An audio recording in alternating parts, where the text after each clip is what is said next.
Hello friends, this is Robert West. Welcome to the show. In this video, we're going to discuss the investigation by the Senate Armed Services Committee about the orders of Secretary of Defense Pete Hegseth when it comes to those boats in and around the Venezuelan coast. But before we start, just want to thank all the new viewers to this YouTube channel. Really appreciate that. If you haven't subscribed yet, please consider doing so. It doesn't cost anything. Also, feel free to comment, like, share, and let me know what you think about this situation. All right, so let's get into this. So what we're talking about is a report came out recently, within the last day or so, that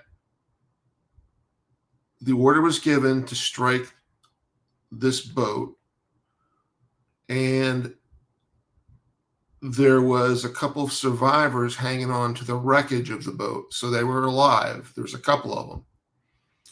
And allegedly, there was a verbal order by Hegseth from the Situation Room, which is that room in the White House where they monitor ongoing operations in real time, to I'm not going to use his exact words, but the words were something to the effect that make sure there's no survivors. And they attacked again, and there was no survivors. So this is a potential war crime. Why? Because under international law of armed conflict, you're not allowed to do that. Now, the only way you can be firing weapons at someone in that situation is in self-defense. There's no reports that these survivors were firing weapons. In fact, they were just hanging on to pieces of a sinking boat. Remember, these are small boats. These are not large, Navy vessels, aircraft carriers, something like that.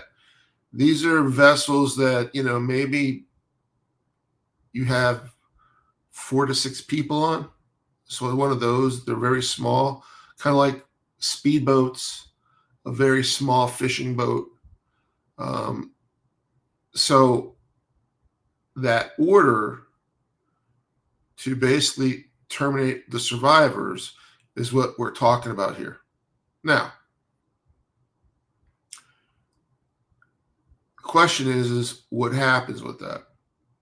So let's say the Senate does their investigation and they come to the conclusion that Hegseth did something that was wrong, really wrong. What are their options? Well, in the House of Representatives, they can file for impeachment. But considering the climate and the situation that we've seen in the last several months, that's very unlikely. Next thing, they could the Senate could make a referral to the Department of Justice to investigate. And considering the situation, what's been going on with them and the shady things that have been happening there, probably nothing would happen.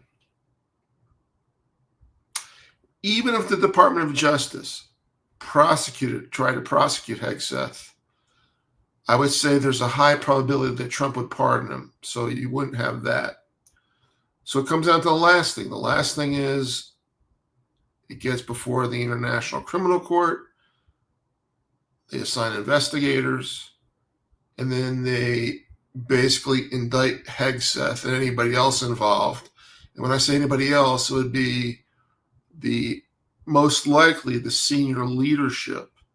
So if you have Hegseth transmits the order to, let's say, a 3-star admiral who's in control of a naval battle group, that admiral transmits the order to the captain of the vessel. The captain of the vessel, depending on what method of weapons they use, whether it was a plane, transmits the order to a plane, or it could be a drone strike.